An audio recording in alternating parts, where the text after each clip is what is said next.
हेमंत सरकार का बड़ा तोहफा, राज्य में आदिवासियों और दलितों को अब 50 वर्ष में ही मिलने लगेगी वृद्धा पेंशन। जी हां, मुख्यमंत्री हेमंत सोरेन के कार्यकाल के अब 4 साल पूरे हो गए हैं। इस अवसर पर आज राजधानी रांची के मोरहाबादी मैदान में एक कार्यक्रम का आयोजन किया गया। कार्यक्रम में मुख्य अतिथि के शिबू सोरेन शामिल हुए। सीएम ने कार्यक्रम में कहा कि अब से राज्य में आदिवासी और दलितों को 50 वर्ष से ही वृद्धा पेंशन का लाभ मिलने लगेगा। साथ ही पीडीएस डीलरों का कमीशन बढ़ेगा। राज्य सरकार के 4 साल पूरे होने पर शुक्रवार को राजधानी रांची के मोरहाबादी मैदान में कार्यक्रम का आयोजन किया गया। सीएम ने इस अवसर पर 4,547 करोड़ की कुल 347 योजनाओं का उद्घाटन और शिलान्यास किया। वहीं शिक्षा विभाग के अधीन 662 एवं स्वास्थ्य विभाग के अधीन 307 पदों के लिए अभ्यर्थियों का नियुक्ति पत्र दिया गया। सीएम ने लाभुकों के बीच विभिन्न योजनाओं को परिसंपत्तियों का वितरण किया। कार्यक्रम में मुख्यमंत्री हेमंत सोरेन के साथ मुख्य अतिथि गुरुजी शिबू सोरेन, मंत्री मिथिलेश ठाकुर, मंत्री चंपई सोरेन, मंत्री सत्यानंद भोक्ता, मंत्री बादल पत्रलेख और सीएम के धर्मपत्नी कल्पना सोरेन एवं दोनों बेटे उपस्थित रहे। सरना कोड को लेकर भारत बंद की पूर्व संध्या पर मशाल जुलूस। जी हां, सरना कोड लागू करने की मांग को लेकर 30 दिसंबर को बुलाए गए भारत बंद और रेल रोड चक्का जाम की पूर्व संध्या पर झारखंड की राजधानी रांची में मशाल जुलूस निकाला गया। जयपाल सिंह मुंडा स्टेडियम से अल्बर्ट एक्का चौक तक केंद्रीय सरना समिति, अखिल भारतीय आदिवासी विकास परिषद, आदिवासी छात्र संघ, आदिवासी सेंगल अभियान एवं कई अन्य आदिवासी संगठन इस मशाल जुलूस में शामिल हुए थे। केंद्रीय सरना समिति के केंद्रीय अध्यक्ष फूलचंद तिर्की ने कहा कि 15 करोड़ प्राकृतिक पूजक आदिवासियों को अब तक धार्मिक पहचान नहीं मिली है। वर्षों से आदिवासी सरना कोड की लड़ाई लड़ रहे हैं। धर्म कोड नहीं होने के कारण जबरन प्राकृतिक पूजा आदिवासियों को हिंदू एवं ईसाई बनाया जा रहा है। 15 नवंबर को भारत के प्रधानमंत्री भगवान बिरसा मुंडा की जन्मस्थली उलिहातू आए थे, लेकिन उन्होंने सरना कोड धर्म के बारे में कुछ नहीं कहा। केंद्रीय सरना समिति के केंद्रीय अध्यक्ष फूलचंद तिर्की ने कहा कि 24 दिसंबर को रांची के मोरहाबादी मैदान में जनजातीय सुरक्षा मंच द्वारा डिलिस्टिंग रैली में आदिवासियों को हिंदू बताया गया। बाध्य होकर आदिवासी आंदोलन को मजबूर हो गए। आदिवासी सेंगल अभियान के राष्ट्रीय अध्यक्ष सालखन मुर्मू के आह्वान पर 30 दिसंबर 2023 को प्राकृतिक पूजक आदिवासी रेल रोड चक्का जाम करेंगे। चिट्ठी बजाओ स्कूल बुलाओ अभियान राज्य में होगा लागू। जी हां, सिमडेगा जिले के सरकारी स्कूलों में बच्चों की उपस्थिति बढ़ाने के उद्देश्य से शुरू किए गए चिट्ठी बजाओ उपस्थिति बढ़ाओ अभियान का असर दिख रहा है। इस अभियान से न केवल स्कूलों में बच्चों की उपस्थिति बढ़ रही है, बल्कि बच्चों में नेतृत्व क्षमता का भी विकास हो रहा है। राज्य सरकार अब इस कार्यक्रम को राज्य भर में लागू करने जा रही है। चिट्ठी बजाओ स्कूल बुलाओ कार्यक्रम के नाम से इसकी शुरुआत होगी।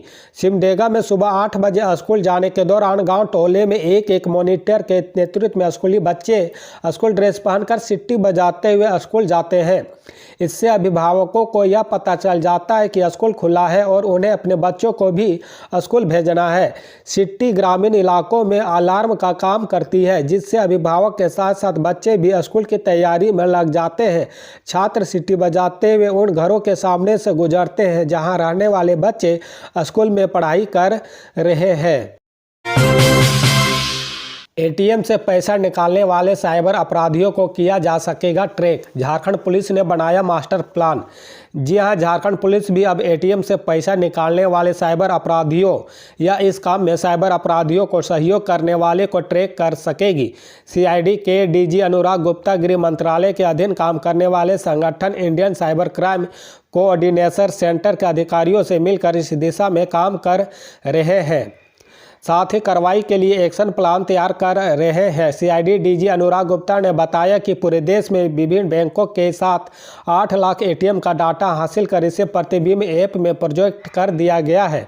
अब इसके जरिए साइबर अपराधियों को ट्रैक किया जा सकेगा कि वे पैसा निकालने के लिए कहां और किस एटीएम जाते हैं। अमूमन साइबर अपराधी साइबर फ्रॉड से हासिल पैसा से ऑनलाइन शॉपिंग करते हैं या किसी एटीएम में पैसा जाकर निकासी कर लेते हैं। झारखंड के किसी इलाके में साइबर अपराधी एटीएम से पैसा की निकासी करते हैं। इसे ट्रैक कर अब झारखंड पुलिस कार्रवाई कर सकेगी। इसके साथ ही दूसरे राज्यों के पुलिस को भी यह सुविधा प्रदान की जाएगी ताकि वे भी एटीएम में पैसा निकासी के लिए जाने वाले साइबर अपराधियों को ट्रैक कर सके। सुकन्या समृद्धि में पहले से ज़्यादा ब्याज मिलेगा। जी हां, केंद्र सरकार ने चालू वित्त वर्ष की चौथी तिमाही यानी कि जनवरी मार्च के लिए सुकन्या समृद्धि योजना पर ब्याज दर 0.20% और 3 साल की स्वादिष्ट जमा योजना पर ब्याज दर 0.10% बढ़ा दी है। हालांकि अन्य सभी छोटी योजनाओं के लिए दरें पहले की तरह बनी रहेगी। वित्त मंत्रालय की ओर से जारी परिपत्र के अनुसार सुकन्या समृद्धि योजना के तहत जमा पर ब्याज दर मौजूदा 8% से बढ़ाकर 8.2% कर दी गई। 3 साल की स्वादिष्ट जमा पर दर मौजूदा 7% से बढ़कर 7.1% कर दी गई है। हालांकि पीपीएफ पर ब्याज दर 7.1% और बचत जमा पर ब्याज दर 4% पर यथावत रखी गई है। किसान विकास पत्र पर ब्याज दर 7.5% है। इसकी पूर्ण अवधि 115 माह है। राष्ट्रीय बचत प्रमाण पत्र यानी कि एनएससी पर ब्याज दर 1 जनवरी से 31 मार्च 2024 के लिए 7.7% पर यथावत रही। मासिक आय योजना के लिए ब्याज दर में कोई बढ़ोतरी नहीं की गई है। नौकरी के नाम पर युवक ने गंवाए 20 लाख, डीसी ने लगाई गुहार। नौकरी के नाम पर युवक ने गंवाए 20 लाख, डीसी से लगाई गुहार। जी हां, धनबाद के डीसी वरुण रंजन ने शुक्रवार को अपने कार्यकाल कक्ष में जनता दरबार लगाकर लोगों की फरियाद सुनी। गोपीनाथ डी पंचायत क्षेत्र से आए अरविंद कुमार ने नौकरी का झांसा देकर ठगी के संबंध में उपायुक्त को एक आवेदन दिया। बताया कि कोर्ट में चपरासी की नौकरी के लिए उसने कुछ माह पहले परीक्षा दी थी। परीक्षा के बाद एक फ़ोन आया। फ़ोन करने वाले ने कहा कि 20 लाख रुपये दो, नौकरी पक्की मिल जाएगी। लालच में आकर उसने फ़ोन करने वाले को पैसे का भुगतान कर दिया, लेकिन नौकरी नहीं मिली। अब उक्त व्यक्ति पैसा भी नहीं लौटा रहा है, उल्टे जान से मारने की धमकी दे रहा है। डीसी ने संबंधित पदाधिकारी को मामले की जांच कार्रवाई करने का आदेश दिया। साथ ही जनता दरबार में आए अन्य आवेदनों को संबंधित अधिकारियों को अग्रसारित करते हुए जल्द निष्पादित करने को कहा है। ठेका मजदूरों की लंबित समस्याओं को लेकर सेल के खिलाफ हल्लाबोल प्रदर्शन।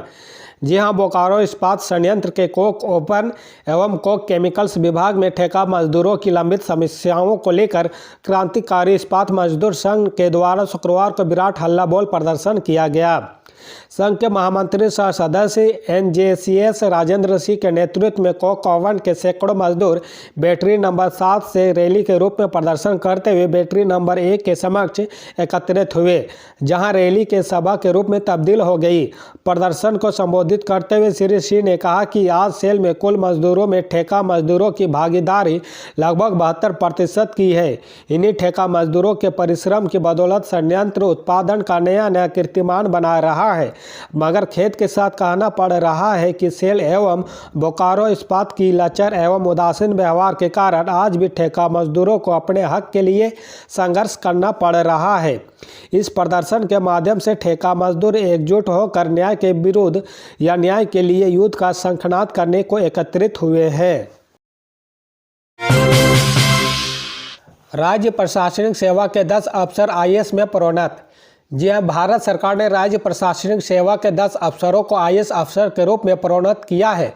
प्रोन्नति पाने वाले में विधान चंद्र चौधरी, शैलेंद्र कुमार लाल, राजीव रंजन, सुनील कुमार 2, सुनील कुमार C2, विजय कुमार गुप्ता, कृष्ण कुमार C, सत्येंद्र कुमार, रंजित कुमार लाल व मनोज कुमार रंजन शामिल है।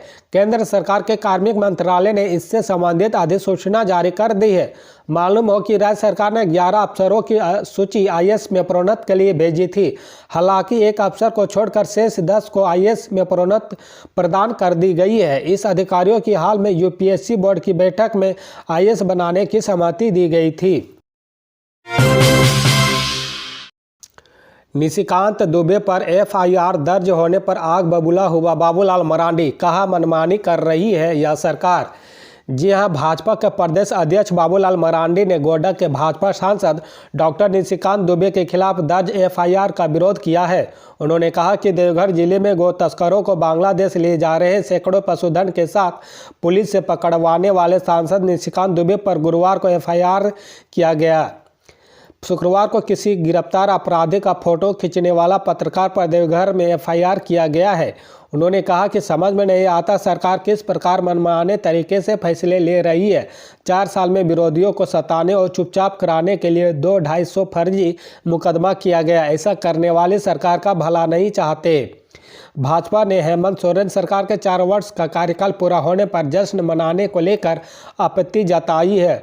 प्रवक्ता प्रतुल सहदेव ने कहा कि सरकार हर मोर्चे पर विफल है। कानून व्यवस्था पूरी तरह से ध्वस्त हो चुका है। किसानों को लोन माफी करने का वादा झूठा साबित हुआ है।